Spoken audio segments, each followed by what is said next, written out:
Assalamualaikum warahmatullahi wabarakatuh. Nah, hari ini kami akan menjelaskan tentang infusa. Sebelum menjelaskan tersebut, materi kami akan memperkenalkan anggota kelompok kami. Anggota kelompok ya. Kami dari kelompok 16 akan memperkenalkan diri kami terlebih dahulu ya kawan-kawan. Saya sendiri Hasna Abdullah dengan NIM 18020. Dan saya Istifani Salsabila dengan NIM 18023. Kami akan menjelaskan materi tugas fitokimia kami tentang infusa. Selamat menyaksikan. Di sini saya akan menjelaskan tentang ekstraksi. Ekstraksi merupakan suatu cara pemisahan campuran zat kimia menjadi komponen-komponen terpisah. Ekstraksi terbagi menjadi dua. Yang pertama, ekstraksi panas meliputi maserasi dan perkolasi.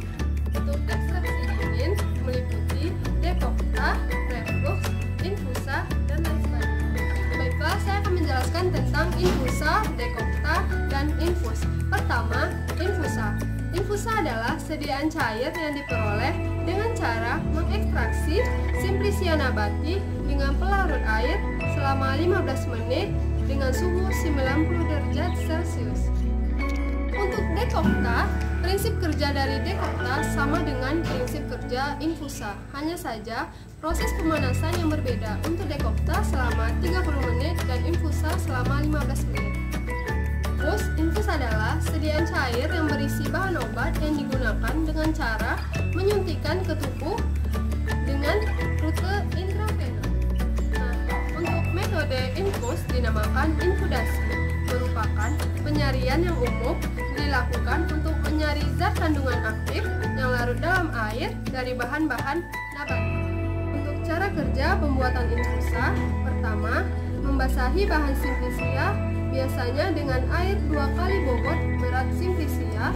Kemudian penyaringan dilakukan pada saat cairan masih panas dengan kain flanel di bahan-bahan yang mudah menguap. Penyaringan dapat dilakukan dengan dua cara. Pertama, serkai panas untuk bahan-bahan yang tidak menguap. Kemudian serkai dingin untuk bahan-bahan yang mudah menguap. Untuk pelarut dapat menggunakan air, etanol air. Nah, melanjutkan dari penjelasan kawan saya tadi, untuk infusa yang mengandung lendir itu tidak boleh diperas dikarenakan lendir tersebut dapat menghambat lubang-lubang dari saringan tersebut. Selanjutnya itu infusa yang mengandung glikolisida antrakinon itu dia ditambahkan larutan natrium karbonat bekas 10% dari bobot Simplicianya tersebut. Nah, untuk setiap sediaan di muka bumi ini pasti ada keuntungan dan kerugiannya masing-masing. Pada metode infusa terdapat keuntungan dan kerugiannya pula. Seperti keuntungannya terdapat seperti ini dan kerugiannya seperti ini.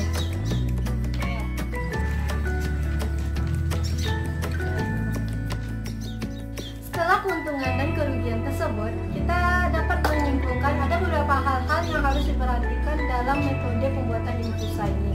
Pertama yaitu derajat kehalusan. Misalnya ini contohnya seperti kayak tamarin. Tamarin itu digurus terlebih dahulu di dalam morfin.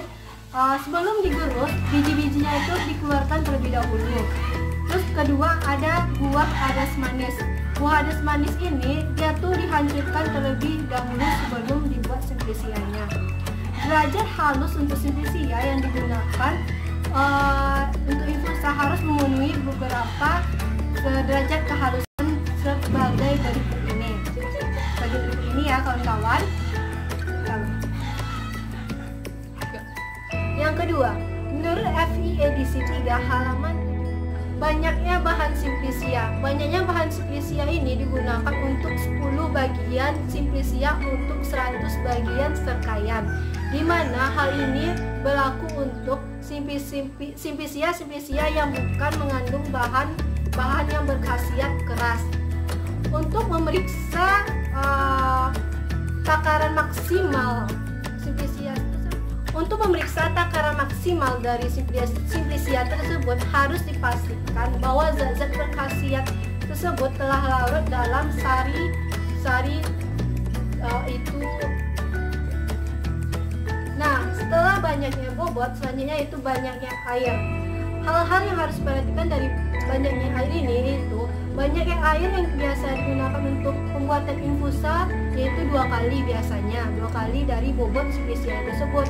Namun ada beberapa simplisia yang menurut dari airnya tersebut itu tuh terlalu sedikit, seperti pertama yaitu Floris Chamomile vulgaris.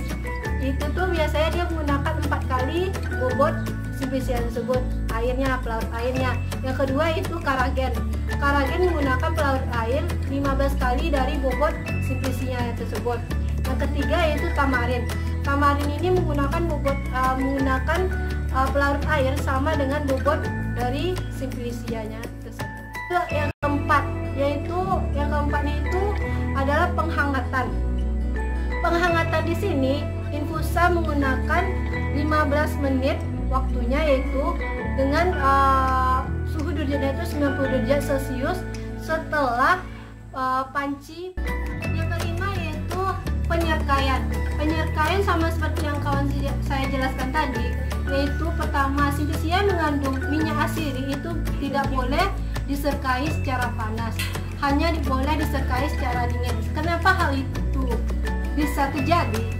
Karena apabila minyak asiri disertai secara dingin, agar minyak asirinya itu tidak menguap bersama dengan uap airnya tersebut. Dan minyak asiri itu dia tuh dalam keadaan dingin dia tidak mengendap karena konsistensinya itu berupa cair. Baiklah teman-teman, untuk pembuatan infusa, alat yang digunakan adalah panci infus. Baiklah, terima kasih telah menonton video kami. Semoga bermanfaat untuk kalian semua dan dosen-dosen Stiva Riau. Nah, di sini kami juga ingin mengucapkan mohon maaf bila penjelasan yang kami jelaskan itu kurang lengkap. Kami mohon maaf dan Kami akhiri. Assalamualaikum warahmatullahi wabarakatuh.